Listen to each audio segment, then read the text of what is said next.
સુરત આરટીઓની અંદર ચાલતી લાલિયાવાડી ફરીથી સામે આવી છે। હવે આરટીઓની સામે વાહન ડીલર્સે મોરચો માંડ્યો છે।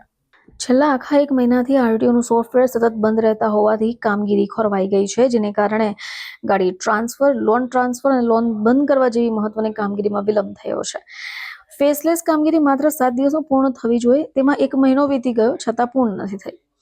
હવે કામ અટવાતા લોકો ડીલરો પર દબાણ કરે છે અને ડીલર પણ હવે લાચાર છે। ડીલર દ્વારા આક્ષેપ થયો છે કે આટલી મોટી હાલાકી છતાં આરટીઓ તંત્ર તરફથી કોઈ સંતોષકારક જવાબ મળતો જ નથી। સિસ્ટમની આ લાપરવાહીથી નારાજ થયેલા ડીલરોનો રોષ હવે 7મા આસમાને છે। જોકે સમસ્યા વહેલી તકે ઉકેલ નહીં આવે તો આવનાર દિવસમાં રજૂઆત નાયબ મુખ્યમંત્રી, પરિવહન મંત્રીને સીધી રજૂઆત કરવાની કડક ચીમકી ડીલર દ્વારા અપાઈ ગઈ છે। હવે તંત્ર ક્યારે જાગશે અને ક્યારે આનો નિર્ણય લેવાશે તે તો આવનાર સમય બતાવશે। મારું નામ જતીન કુમુદચંદ્ર જરીવાલા અને હું સ્થાનિક છું અહીંયાનો।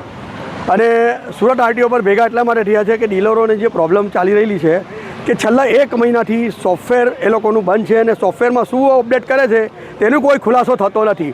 જ્યારે ફ્રેશલેસની કામગીરી કરીએ છીએ ને તો 7 દિવસની અંદર પૂર્ણ કરવાની હોય છે, પણ આજે 1 મહિના પછી પણ છે ને પૈસા તો લઈ લે છે પણ એપ્રુવ થતું નથી અને એનો કોઈ ખુલાસો કોઈ કરતું નથી। એ બેવડી નીતિની એ શું છે તે ખબર પડતી નથી।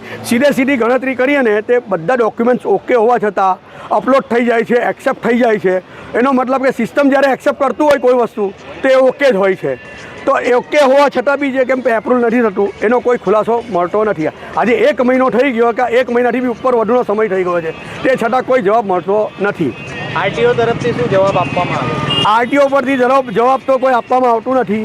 એ લોકોને એક જ જવાબ છે કે જ્યારે પબ્લિકને કોઈ તકલીફ નથી તો તમને શું તકલીફ છે, અધિકારીઓનો આ જવાબ છે।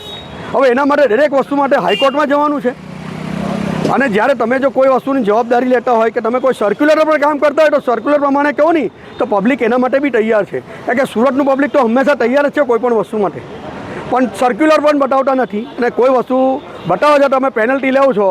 જ્યારે 3 વ્હીલરની અંદર હાઈકોર્ટે ના કીધું છે 1 દિવસથી 50 રૂપિયા લેખે પેનલ્ટી લેવાની નથી, એ તદ્દન ગેરવ્યાજબી છે। જ્યારે હાઈકોર્ટ આ વસ્તુ કહી રહી છે તે છતાં સુરત આરટીઓ હજુ બી પેનલ્ટી લે છે કે 18 વર્ષે આરટીઓ પેનલ્ટી લે છે તો એ હાઈકોર્ટની ઉપર છે।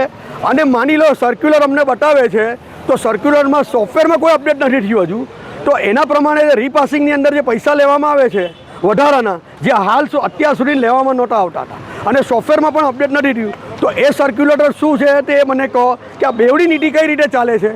લેવાનું હોય તો લાલા અને દેવાનું હોય તો નાના, આ બેવડી નીતિ મને ખબર પડતી નથી। બ્યુરો રિપોર્ટ, ચેનલ આઈ વિટનેસ।